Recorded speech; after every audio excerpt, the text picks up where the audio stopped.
Bienvenue dans ce format court appelé Mini-Histoire dans lequel je tente de vous expliquer, toujours à la sauce sale histoire, un événement, un concept ou un phénomène historique en moins de 10 minutes. L'occasion pour moi de tester ma capacité à résumer sans pour autant trop digresser. Et on commence avec un scandale bien dark, un de mes faits divers préférés, l'affaire des poisons. C'est parti. Ah oui, pardon. Oh yeah, oh yeah.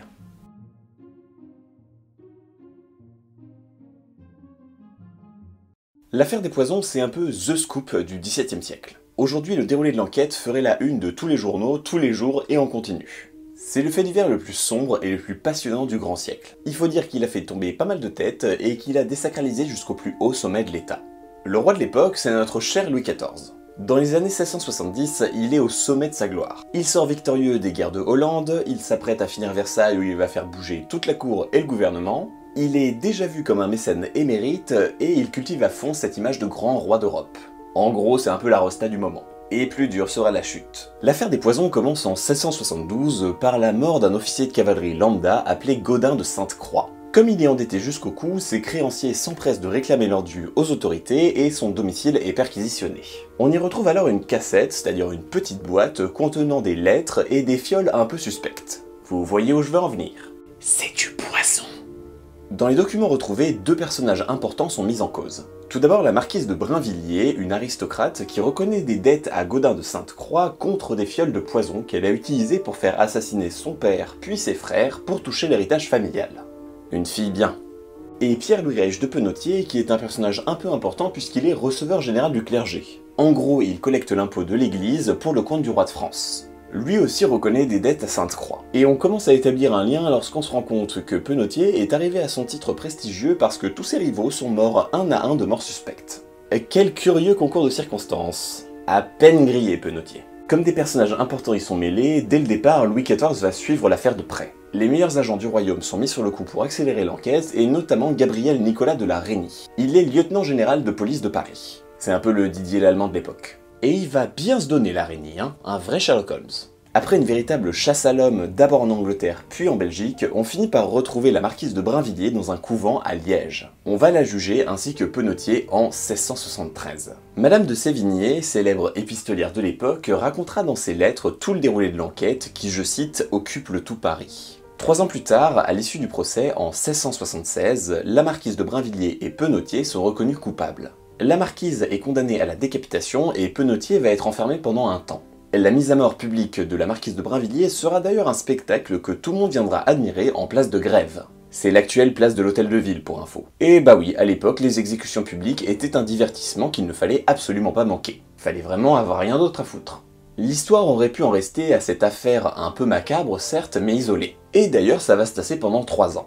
En 1679 cependant, tout va ressurgir et c'est là où un simple fait divers va devenir une véritable affaire d'État. Cette année-là, une certaine Marie Bosse, une diseuse de bonne aventure pas très nette, va pendant une soirée très arrosée se laisser aller à quelques confidences et va balancer une de ses potes. Catherine Monvoisin, qu'on appelle la Voisin. C'est une devineresse peu scrupuleuse qui s'adonnerait à des passe-temps pas très jojo. Entre autres la pratique des avortements, ainsi que la vente de certains poisons, comme par exemple la poudre de succession. Ça veut bien dire ce que ça veut dire, hein, c'est de l'arsenic, donc ça permet de toucher l'héritage plus rapidement. Du coup, la Voisin est arrêtée par Nicolas de la Reynie. Et là, les révélations s'enchaînent. N'ayant plus rien à perdre, la Voisin va balancer tout son listing de clients, histoire d'en emporter un maximum avec elle. Même si on tente de prendre du recul par rapport à toutes ces accusations, force est de constater qu'au fur et à mesure des enquêtes, on s'aperçoit qu'elle n'est que la partie émergée de l'iceberg. En effet, un énorme réseau d'empoisonneurs et de clients est en train d'être mis à jour. Et le plus flippant, c'est qu'on retrouve dans le listing des clients des proches du roi et des aristocrates de la cour. Entre autres des nièces de Mazarin, comme la comtesse de Soissons, le maréchal de Luxembourg, Jean Racine, une proche de la Montespan. Bref, ça commence à s'accumuler et les gens commencent grave à psychoter. Tu m'étonnes! Tout le monde a peur d'y passer et de se faire empoisonner. Et là, c'est une véritable chasse aux sorcières qui se met en marche dans tout le royaume de France. Le tout dans une énorme paranoïa et une hystérie collective. Louis XIV deviendra d'ailleurs le roi des paranos en faisant goûter tous ses plats jusqu'à la fin de sa vie. Je sais pas si vous vous rendez compte de l'importance du scandale potentiel. C'est comme si aujourd'hui des membres du gouvernement, des hauts magistrats et des stars étaient tous liés à un réseau mafieux. C'est pas très rassurant. Devant l'ampleur et la gravité de la situation, Louis XIV décide la création d'un tribunal exceptionnel qu'on appellera la Chambre Ardente.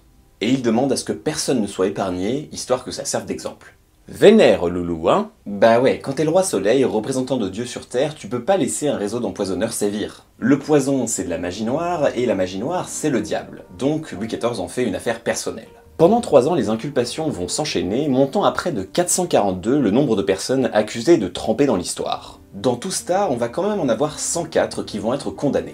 Soit à mort, soit aux galères, soit au bannissement du royaume, soit à la disgrâce complète et définitive. C'est une véritable épuration qui s'opère et les têtes continuent de tomber. La cour de France est horrifiée de voir certains de ses membres condamnés et Louis XIV est à la fois affolé et inflexible face à la gravité de la situation. La voisine de son côté est condamnée au bûcher pour sorcellerie et elle sera brûlée vive en place de Grève en 1680. Cependant, le dernier acte et le plus important ne sera pas causé par elle. L'accusation de trop viendra en effet de sa fille. Quelque temps après la grillade de sa mère, Marie-Marguerite Monvoisin est auditionnée. Elle est interrogée par la Chambre ardente et elle sort le nom que Louis XIV ne voulait surtout pas voir surgir. Et là, le scandale s'emballe et devient plus énorme que jamais. Marie-Marguerite met en effet en cause directement Madame de Montespan. Qu'est-ce qu'elle a pas dit? Françoise Athénaïs de Mortemart, marquise de Montespan, était la maîtresse officielle du roi. Du moins, elle l'a été pendant des années, mais à ce moment-là, elle est déjà un petit peu en disgrâce parce qu'on observe la montée de Madame de Maintenon. Mais c'est là où l'expression 2 poids 2 mesures prend tout son sens. Suite à ce témoignage, plusieurs langues se délient et de nombreuses femmes accusent Madame de Montespan. Elle leur aurait acheté des filtres d'amour, des poisons, voire elle aurait participé à des messes noires sataniques. Messes noires pendant lesquelles on aurait sacrifié des enfants. Ambiance. Et là, le roi perd tous ses moyens. Et bah oui, parce que même si c'est plus sa poule de luxe en titre, Louis XIV ne peut pas laisser la Montespan se faire entacher par l'affaire. Surtout qu'elle lui a donné plusieurs enfants qu'il a lui-même légitimés. Et quand tu es un enfant de roi de France légitimé mais que ta mère est une empoisonneuse, bah ça le fait pas. Alors en vrai, on se calme, hein, pour l'histoire des messes noires, il y a quand même peu de chances qu'elle y ait participé. Par contre, pour l'aspect filtre d'amour, pour garder les faveurs du roi, bah c'est pas si déconnant. Toutes les personnes accusant Madame de Montespan de traîner dans l'affaire vont donc être arrêtées sur ordre du roi via lettre de cachet et seront emprisonnées à vie, sans être jugées bien évidemment. La dernière personne mourra d'ailleurs en prison en 1725, soit près de plus de 40 ans après la fin de l'affaire. Suite à ces accusations, complètement dépité, énervé et à bout de force, Louis XIV va dissoudre la Chambre ardente en 1682. Il va ensuite relire une à une toutes les pièces du dossier, tous les témoignages, toutes les accusations, tous les procès-verbaux, et il va tout consigner dans un coffre qu'il va faire sceller. Ainsi, plus personne ne pourra rouvrir le dossier. 27 ans plus tard, en 1709, le roi Soleil vieillissant et craignant pour sa postérité va alors ordonner l'impensable. Le 13 juillet de cette même année, il va rouvrir le coffre et il va condamner cette affaire à un éternel oubli. Dans une scène digne des plus grands drames de théâtre, Louis XIV va relire une dernière fois les liasses de documents. Puis un à un, tous les documents vont être donnés à un valet qui va les jeter au feu. Louis XIV espère ainsi effacer complètement l'histoire. Eh ben oui, mais comment ça se fait qu'on sache tout ça alors que Louis XIV a ordonné la destruction de l'intégralité des preuves? Je vous rassure, j'ai toujours pas de machine à voyager dans le temps. Eh bien, outre les quelques preuves qui ont été conservées par la magistrature de la Chambre ardente, il s'avère que Nicolas de Laregnie, notre lieutenant général de la police de Paris, va faire réaliser en scred des doublons de toutes les preuves. Dans le plus grand secret, il va cacher tout ça, et ce n'est que bien des années plus tard qu'on va découvrir de nouveau cette histoire. Et c'est ainsi que l'un des plus grands scandales de la monarchie française voit de nouveau le jour. On peut donc dire merci à Laregnie. On se rend pas vraiment compte aujourd'hui du retentissement que ça a eu à l'époque. C'est un des points d'inflexion de l'histoire avec un grand H. Un moment clé dans le règne de Louis XIV où le roi Soleil a vu un nuage dans son ciel parfait. La preuve que même Dieu sur terre ne s'est pas entouré que de personnes parfaitement pures, et le début de la chute du roi jusqu'à sa mort en 1715. Comme si cette histoire avait lentement mais sûrement condamné le roi à une image imparfaite. Lentement, comme un poison.